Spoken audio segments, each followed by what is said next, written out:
How to win friends and influence people, the principles. Part 1, Fundamental Techniques in Handling People.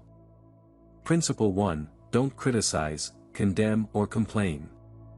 Principle 2, Give honest and sincere appreciation. Principle 3, Arouse in the other person an eager want. Part 2, 6 Ways to Make People Like You.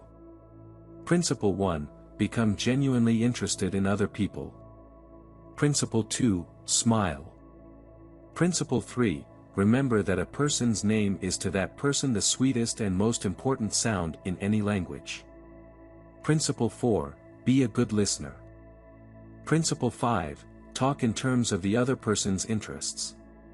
Principle 6, Make the other person feel important, and do it sincerely. Part 3, How to win people to your way of thinking. Principle 1, The only way to get the best of an argument is to avoid it. Principle 2, Show respect for the other person's opinions. Never say, "You're wrong." Principle 3, If you are wrong, admit it quickly and emphatically. Principle 4, Begin in a friendly way. Principle 5, Get the other person saying, "Yes, yes," immediately. Principle 6, Let the other person do a great deal of the talking. Principle 7, Let the other person feel that the idea is his or hers. Principle 8, Try honestly to see things from the other person's point of view. Principle 9, Be sympathetic with the other person's ideas and desires. Principle 10, Appeal to the nobler motives. Principle 11, Dramatize your ideas. Principle 12, Throw down a challenge. Part 4, Be a leader, How to change people without giving offense or rousing resentment. Principle 1, Begin with praise and honest appreciation. Principle 2, Call attention to people's mistakes indirectly. Principle 3, Talk about your own mistakes before criticizing the other person. Principle 4, Ask questions instead of giving direct orders. Principle 5, Let the other person save face. Principle 6, Praise the slightest improvement and praise every improvement. Be hearty in your approbation and lavish in your praise. Principle 7, Give the other person a fine reputation to live up to. Principle 8, Use encouragement. Make the fault seem easy to correct. Principle 9, Make the other person happy about doing the thing you suggest. How to win friends and influence people summary. 99 times out of 100, people don't criticize themselves for anything, no matter how wrong it may be. Criticism is futile because it puts us on the defensive and usually makes us strive to justify ourselves. Criticism is dangerous because it wounds our pride, hurts our sense of importance, and arouses resentment. Don't criticize others, they are just what we would be under similar circumstances. Don't complain about the snow on your neighbor's roof when your own doorstep is unclean. Confucius. We're not logical, we're emotional, motivated by pride and vanity. I will speak ill of no man and speak all the good I know of everybody. Benjamin Franklin. Rather than condemn others, try to understand them. Try to figure out why they do what they do. We all want to be appreciated. I consider my ability to arouse enthusiasm among my people. The greatest asset I possess and the way to develop the best that is in a person is by appreciation and encouragement. Charles Schwab. Before trying to persuade someone to do something, ask yourself, how can I make this person want to do it? If there is any one secret of success, it lies in the ability to get the other person's point of view and see things from that person's angle as well as from your own. Henry Ford. You can make more friends in 2 months by becoming interested in other people than you can in 2 years by trying to get other people interested in you. It is the individual who is not interested in his fellow men who has the greatest difficulties in life and provides the greatest injury to others. It is from among such individuals that all human failures spring. Encourage others to talk about themselves. Always make the others feel important. Most people you meet will feel superior to you in some way. A sure way to their hearts is to let them realize in some subtle way that you recognize their importance, and recognize it sincerely. Talk to people about themselves and they will listen for hours. Disraeli. If you argue and rankle and contradict, you may achieve a victory sometimes, but it will be an empty victory because you will never get your opponent's goodwill. How to keep a disagreement from becoming an argument. Welcome the disagreement.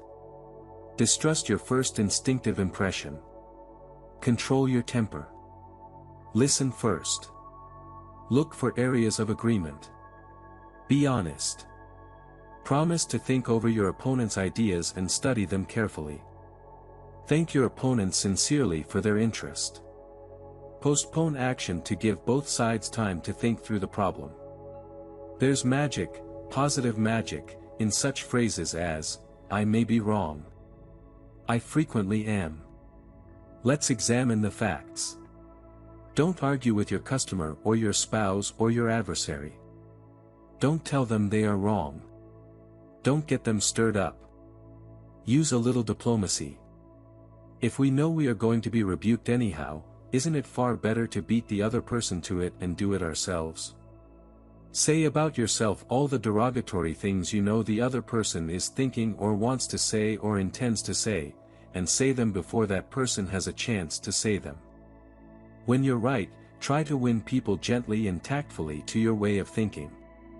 When you're wrong, admit your mistakes quickly and with enthusiasm. In talking with people, don't begin by discussing the things on which you differ.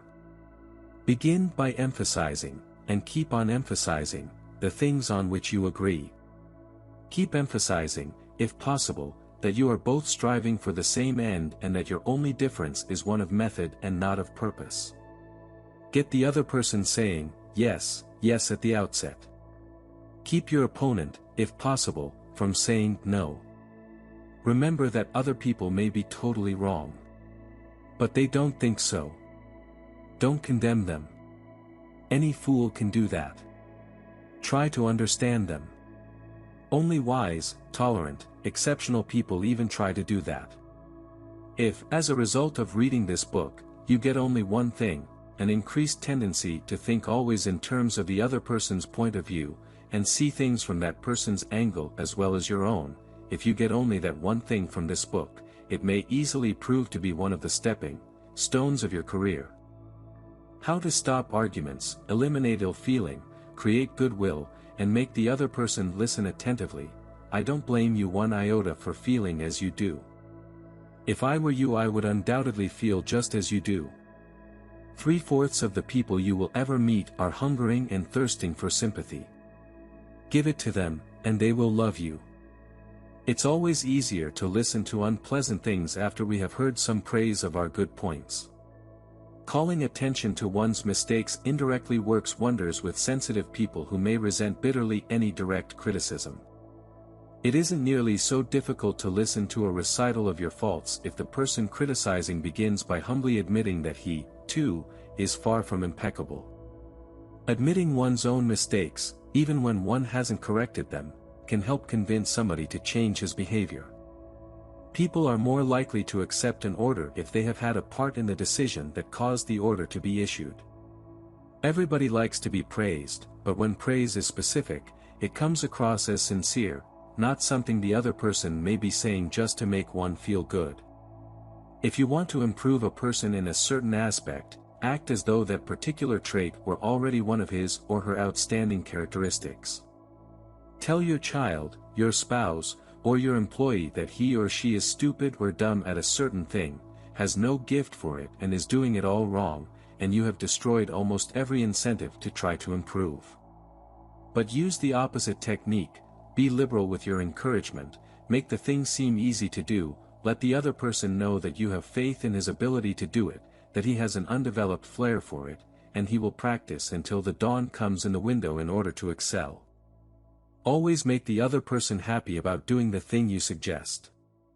The effective leader should keep the following guidelines in mind, and it is necessary to change attitudes or behavior. Do not promise anything that you cannot deliver. Forget about the benefits to yourself and concentrate on the benefits to the other person. Know exactly what it is you want the other person to do. Ask yourself, what is it the other person really wants? Consider the benefits that person will receive from doing what you suggest. Match those benefits to the other person's wants. When you make your request, put it in a form that will convey to the other person the idea that he personally will benefit. Recommended listening. If you like how to win friends and influence people, you may also enjoy the following books. The 7 Habits of Highly Effective People, Powerful Lessons in Personal Change by Stephen R. Covey. Start with Why, How Great Leaders Inspire Everyone to Take Action by Simon Sinek.